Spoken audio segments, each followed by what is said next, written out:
going to be so rich. Well, we already are rich, but rich. a lot richer. Yeah. And by rich, I mean rich and good vibes. Yeah. Sun is coming up, are you ready to go? We can take a ride, we can take it slow. Yeah. Welcome back to the Road to Self-Love. It's your boy, Paul Fishman, self-love coach and you do you activist, here today with Jen Hirsh. Oh my goodness, you in real life. I want you to just introduce yourself because that's what self-love is all about. Well, hey, I'm Jen Hirsh. I'm a singer and a songwriter, and I'm happy to be alive. I love my life. I love myself. I work really hard to love myself, and I'm just thrilled to be here today. So you have been on a long journey from school to where you are now as a performer. You've had like many different bands and albums come out. When I saw you perform, I was like, this is it. You know, because you had released like that like jazzy album before, and I was this is, but I get it. So I was just getting my footing, you know, in the Yeah. songwriting. I really didn't start writing my own music until college, so it was a new thing for me. Same. I got into Berkeley and I was like, oh, I guess I should try and like write a song now. Right. So I like wrote like 5 songs and I was like, I'm the best. And I'm pretty sure I like played those songs for the rest of my time in Berkeley. Tell us like your journey through music and your origin story when it comes to like wanting to be a performer, all those things. I've been singing ever since I could speak.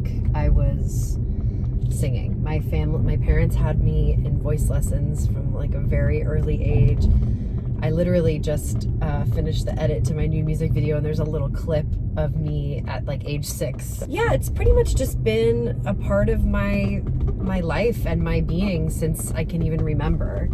Music has been everything for me, my outlet, the way I express myself, and there's really never really been a plan B. And my roots are very much like in jazz and kind of R&B. Like I remember I studied jazz in college and all that, which explains the jazzy first singer-songwriter album that I released right out of college.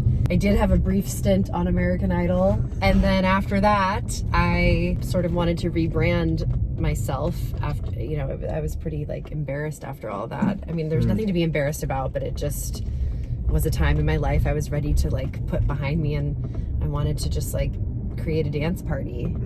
Thus the birth of Monogem. You just really can never predict where things are going to take you, and literally last week I just released my first single in Spanish. So now, you know, I'm an electro pop soul singer like with a Latin spin. I'm half Mexican, so it's been a goal to feel comfortable to write in another language that's not my native tongue. When I wrote a song in another language, I just wrote it in English and then put it into freetranslation.com. But my song was called Deseo que tenga una B, which is I wish I had a B. And I wrote it in high school because I was getting a D in my Spanish class. So I wrote a song called I Wish I Had a B. I performed for everyone. And guess who got a B in class? You got a B. Take us through like a day in the life of you. When I'm in like release phase, those times are a little bit more hectic, and I feel like there aren't enough hours in the day. And then when I'm like writing and kind of like creating and feeling inspired, hopefully, like those days are really calm and can be exciting, and I feel like I have all the time in the world because I'm in a lockout in a studio for 10 hours. What do you do when you hit a creative block? I step away. Like for me, nothing good ever comes out for me of forcing anything. Okay, cool. I like that. And actually, that makes sense. I don't know why I never really like thought, hey, Paul, just take a break. Well, I think it's a perfect time for our first road trip game. I know. Okay. Yeah. So I want to play the songwriting game with you. Oh boy. How excited are you? I'm so excited. Okay, you start. When you are aligned with what you're meant to do, don't let anyone tell you different. When you are aligned with something that makes you feel true, don't let anyone tell you different. Listen to the inner voice inside your mind, inside your mind. Oh man. Yeah. To your what? Heart. When the stars align. And baby, you'll be fine when you are aligned with the things that you wanna do. No one can tell you're different when you are aligned with the stars in the sky. No one can tell you are lying to yourself. To yourself. To yourself. To yourself. To yourself. I mean, yeah. watch out, because that's a hit. That's the next hit. I'm sweating from that.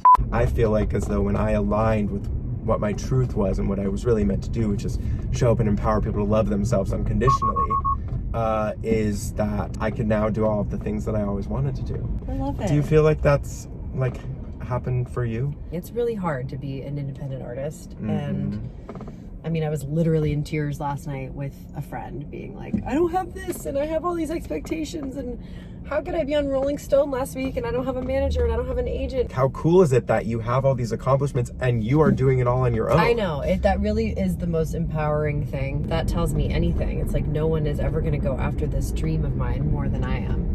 If that isn't a soundbite, I don't know what is. So you've got some shows coming up, you've got this release. You know, I'm so lucky to have such an incredible support group system here in LA. My whole family's here. My husband's family's here. I have an amazing group of friends and like social life situation going on like all around my house. So, I think it's time for our next road trip game. We are going to play Fuck, Marry, Kill. Oh, okay. Fuck, marry, kill, songwriting, singing, listening to music. Oh boy. Okay, I'm gonna marry listening to music. I'm gonna fuck singing. Because when I sing, I feel like I'm fucking. Yeah, I could probably kill the songwriting process. Like, it's really pretty grueling, and if songs could just magically be written and I can just sing them and fuck them on stage, then great. What does self-love mean to you? It's definitely a process to learn how to feel good in your own body and in your own skin. I mean, really, to achieve the goal is to be happy, right? Yeah.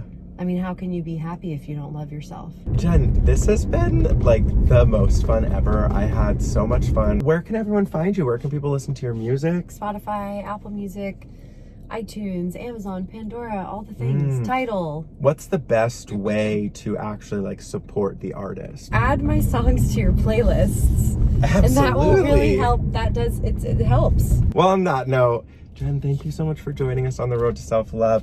If you like this episode, please make sure to rate, review, subscribe, screenshot it, share it to your Instagram stories, tag me at Paul Fishman and at Monogem. Make sure to listen to her music, add it to all your Spotify playlists. And we will see you next time on the road to self-love. Bye.